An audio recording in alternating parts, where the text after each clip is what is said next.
Hey everybody, HomeSliceHenry here, and in today's video, I'm going to be showcasing an incredible anti-meta Pokemon that can core break a lot of open Great League teams to smithereens, and that is Ancient Power Togetic. In my last 5 sets with it, I believe I've gotten 20 wins and 5 losses, climbing from 2900 ELO all the way up to around 3100 ELO and the global leaderboards. Due to the fact that it's a fairy flying type, it's a great core breaker for a lot of dark, mud slapper, grass, dragon teams, and with ancient power, it's also great into the fires, the bugs, and ice types. So without further ado, let's hop into the matches and let's take a look at the team in action. We're off to a great start in the first match. Togetic into Malamar. Opponent safe switches into a Gastrodon, and that is not a response to Togetic at all. Oh my goodness. They are completely core broken by the Togetic. Togetic farming up. Opponent is going to give me a free fairy win. Body Slam, not going to be a problem. They're actually a rare Gastrodon on Water Pulse. Water Pulse does make this matchup closer, but Gastrodon still not going to emerge victorious whatsoever. Aerial Ace lands. They throw on alignment again, and watch this. I don't even have to throw my energy here. Because they've given me 2 free fairy wins, I just get a full farm down now. I have so much energy. And we'll have to see what their third is. It's Toxapex, so I immediately save the energy and I pivot out into Feraligatr. Now the choice of a non-Shadow Feraligatr and Crunch are both intentional choices. This is actually something that was actually inspired by Tomahawk. Tomahawk UK ended up running a non-Shadow Feraligatr with Crunch at a regional specifically to try and use it as a Pokemon that could also handle Toxapex. I get the Crunch debuff, so I will go for the Hydro Cannon bait, expecting a shield from my opponent. My opponent actually lets that go. This is only a brine though, and I should still be in a winning position. I have 2 Aerial Aces loaded on the Togetic, and I'm healthy enough that I can survive Psywaves. I will look to farm up, fire off the Hydro Cannon KOs, and now they have their final Pokemon, and in comes Fortress. Fortress, the second spicy Pokemon on the team, and Fortress with Rock Tomb is going to make this Malamar have a terrible day, as Malamar has 2 shields to hide behind, but they don't have a way of undoing this attack drop. So I'm just going to go straight Rock Tomb. Let's make this Malamar's life as miserable as we possibly can, and I'm firing off another Rock Tomb. Opponent lets it go, but they're double debuffed. They can just do no damage now. So I'm very okay with this. They go for a superpower. That does nothing. I can quick switch into Togetic. Back-to-back Aerial Aces loaded. And we're going to be able to take a pretty comfortable Game 1 win as the Togetic on the lead. The opponent just did not have a great response to it, and that set us up for success. We move to the next match, Togetic versus Ariados, a poison type into our fairy, but this is the flexibility of Togetic. Togetic actually does quite well here. Togetic, of course, is going to be single resisting Trailblaze and double resisting Lunge. Opponent goes for the Lunge, so they want to lower my damage output.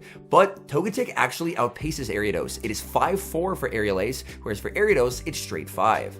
So I'm able to tank the Lunge. It's double resisted. That's not going to do much of anything. I now get to go for an Aerial Ace. They double shield, and this has me thinking that they have to be pretty weak in the back. So after they Trailblaze, I'm just going to save the Togetic and switch into Feraligatr.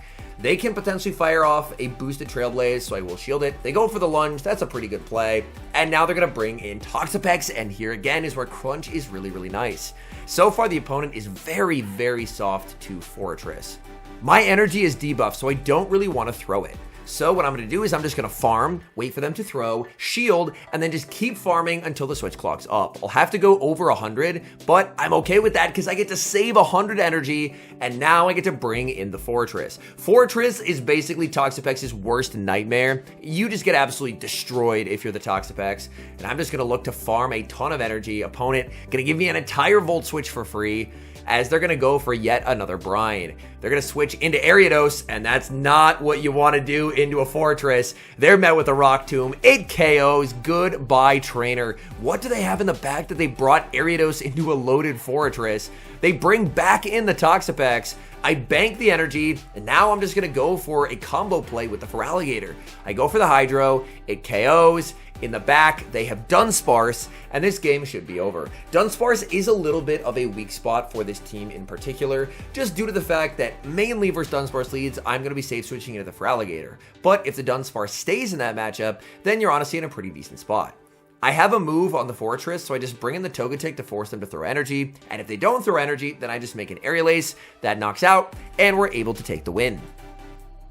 We see a dream lead in the next match, Togetic versus the Shadow Dragonite. Opponent safe switches into Drapion, and this is one of the more complicated Pokemon for this team to see.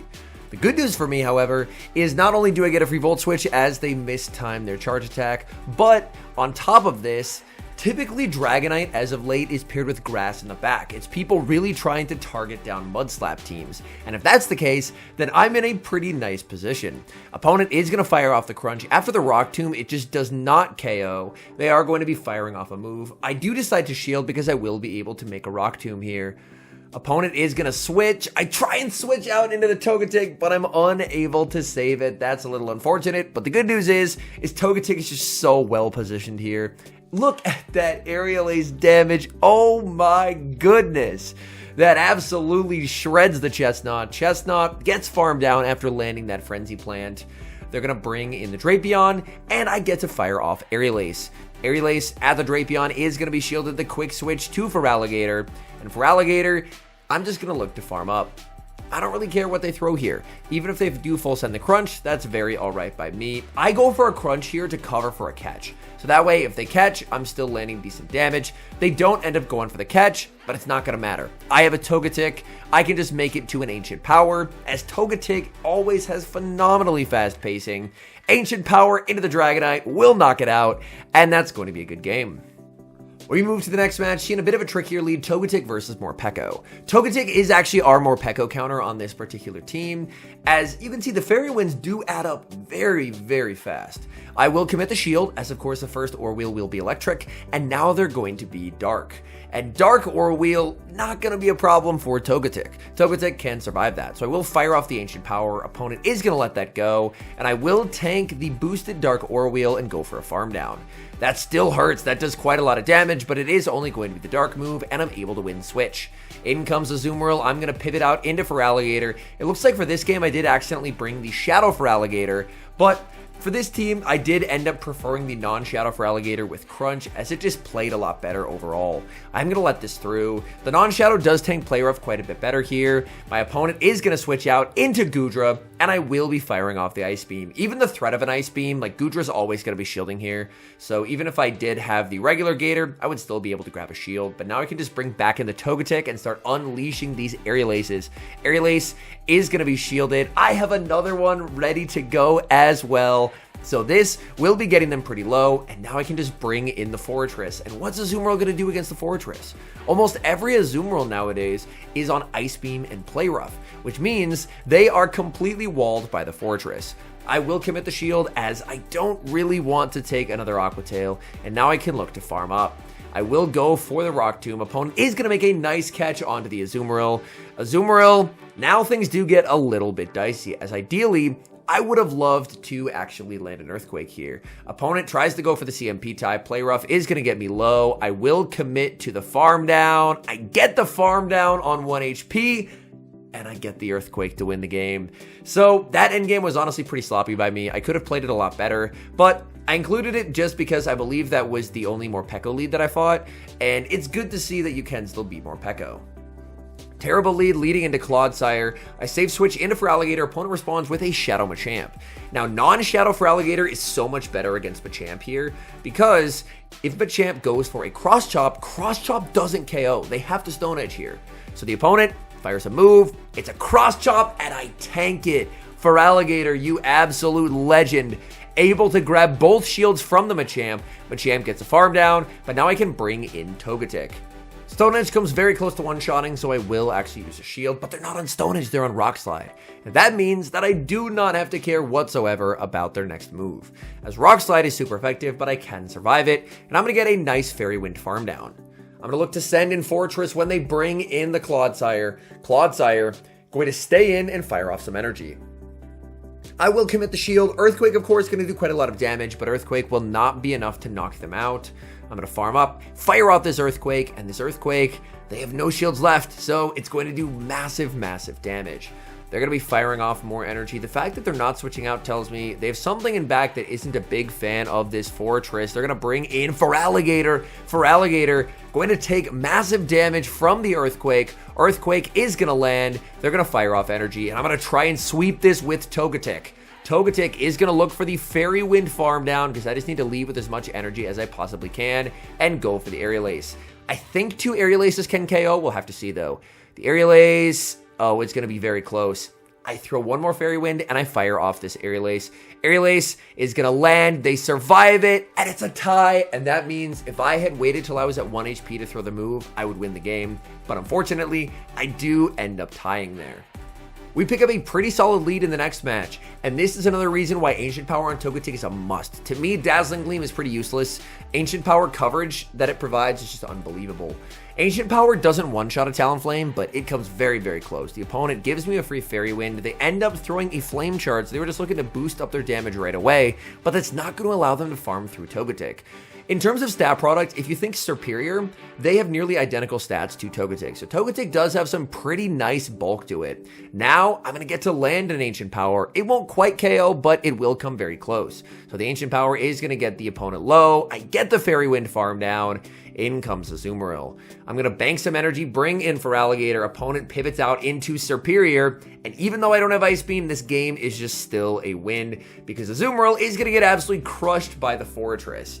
So once again, our pretty spicy core ends up working out. I was expecting the opponent to throw 1 before the crunch, so I just click Hydro Cannon, because that's the most logical time for them to throw. They're trying to maximize their energy, but I can just throw right there, win the cap tie. They're going to go for an undercharge, but I do have energy on Togetic, and I can just shut down the Azumarill with Fortress. So Aerial Ace is going to knock out Superior, quick switch into the Fortress, and there's just nothing Azumarill can do. I believe with this team, I did actually face 1 Hydro Pump Azumarill, and that made life very, very uncomfortable. But outside of that, like, I'd say probably 98% of the Azumarills are Play Rough Ice Beam, and that's why Fortress is just so fun. You get to debuff them, their attacks are already resisted, so now they're just doing even less damage. Fortress tanks that like it's nothing, making it to the Earthquake, and we're able to take a pretty comfortable win. All right, we move to the next match. Togetic on the lead as always, and we're going up against a Shadow Magnezone. This is incredibly bad. We basically just lose. If you see a Shadow Magnezone, you would imagine there's probably some kind of cool play that we do. No, not really. We just lose. Every team's gonna have weaknesses, and this team's weakness is Shadow Magnezone. Shadow Magnezone, I just can't do anything against this Pokemon with this team, and that's just a weakness that I'm willing to accept. That, you know what? Every team's going to have a weakness. If you see a Magnezone, it's probably going to be one of your losses. So Quagsire actually did give me a shield, but still, I'm in a very, very difficult spot here. Quagsire is going to land the Stone Edge. I'm going to try and farm down, but the Quagsire lives on 1 HP, and there's just nothing that Fortress can do against the Magnezone, so I'm just going to resign the match and save everyone some time. Great lead. Togetic versus Dragapult. Opponent save switches into Dunsparce, and this is a Pokemon that's a little bit uncomfortable for this team. If it's on the lead, I would just go into for Alligator, but it's as a safe switch. I try for a Rock Slide catch. I am unsuccessful in that. Opponent is going to be now connecting with a Drill Run, and a Drill Run will do quite a lot of damage. They're firing off more energy. Fortress, this is specifically the non-shadow, so it is able to survive moves a bit better. I'm going to full send the Earthquake. I'm looking to punish a no-shield here because, I mean, for Alligator does fine into Dragapult as well. I land the Earthquake and I get the farm down. In comes Dragapult. Dragapult will get the farm down. I'm unable to get the Rock Tomb. In comes Togetic. In the back is Carbink. Oh boy. And here is where the non-shadow is a little bit better as well, just because the non-shadow is really annoying to try and rock throw down as the Carbink player. I'm able to land the Hydro Cannon, but I just have such a severe pacing advantage. For Alligator, shielding up the Power Gem, and the fact that they're on Power Gem instead of Rock Slide, I mean, Power Gem's a way better move, but again, the pacing is just a huge issue. I'm at back-to-back Hydro Cannons here. Opponent just going to let this go. They're going to try and sweep with the Dragapult. Dragapult throwing instantly. If I shield, I just get Shadow Balled on Togetic. So what I'm going to do is just let the Feraligatr go. I lose the energy, but I'm going to try and sweep with the Togetic energy, as these Fairy Winds add up a lot. Dragapult is actually ever so slightly glassier than Morpeko. So we know Morpeko not taking any hits, Dragapult not taking any hits either. So I'm able to Fairy Wind it basically just to half HP. Aerial Ace will knock out. Opponent was able to make that pretty close from how tough of alignment that was, so very well played to them.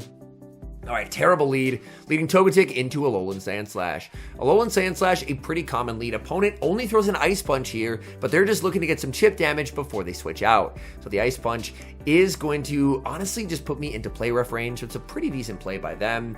Play Rough, of course, would be able to knock me out, as I've taken quite a lot of damage. I'm farming up a lot with the Feraligatr, and I will end up committing the shield. They desync the switch timers, and I want to try and punish them for that fact. So I'm going to do something that I did earlier, which is actually farm over 100 until my switch clock is up. Obviously, if the clock was up sooner, I would have switched sooner, but I just want to save all that energy for dealing with the Sandslash. Opponent is going to switch out into Feraligatr, and they're core broken by the Fortress. There is a pretty common Sandslash double water team, and that team as a whole is very, very weak to the Fortress. I am going to be shielding up, as even a debuffed Hydro Cannon does so much damage. I get the Volt Switch farm down, I'm down 2 shields, but I can now threaten Earthquakes here. In comes the Azumarill. I will be firing off the Rock Tomb. Rock Tomb is going to get the Azumarill low. Azumarill makes it to a charge move, but this is debuffed and resisted. It will not KO. So it will be the Play Rough. We're going to see the switch to the Sandslash. I make it to the Earthquake, but I'm baiting with the Rock Tomb. They have to respect the Earthquake here. It would do so much damage. I combo play with the Feraligatr. It's not a CMP tie, so I'm going to get both Hydro Cannons here. That's the CMP tie right there. And all the energy we saved from earlier comes in clutch. We just get the Alolan Sandslash way too low for them to do anything. So in this game, they had a very difficult team comp for Togetic, but it shows how great energy management with the backline were still able to get the win. All in all, this is one of the more spicy teams that I've run that had really positive results. This team, I do want to give credit. The idea behind Ancient Power Togetic plus the Fortress core does go to Exeggutor8787. He was initially running it with a different pivot and was able to get very close to Legend. And honestly, after seeing the core breaking potential of it, I really wanted to try it myself. So I did end up trying it, and my goodness, this thing is so good at core breaking so many teams. I really felt like I had a team comp advantage in a lot of matches, which was crazy to me considering that I have 2 pretty spicy picks with the Fortress and the Togetic. But yeah, a 20-5 run from 2900 to 3100, I think really shows that this team, when operated correctly, does have a lot of potential. I don't think Togetic is the easiest mon to use ever, just because it is a little technical in terms of like when to bank moves and switch out, but overall, just purely based on typing and coverage, I think it's amazingly positioned to do very well in this current meta. Anyways, thank you guys so much for watching. If you're enjoying the content, make sure to leave a like and subscribe to the channel if you haven't. And a special thank you as always to our members here on YouTube. The support guys provide is sincerely appreciated. So thank you guys oh so very much. And until next time, I've been HomeSliceHenry.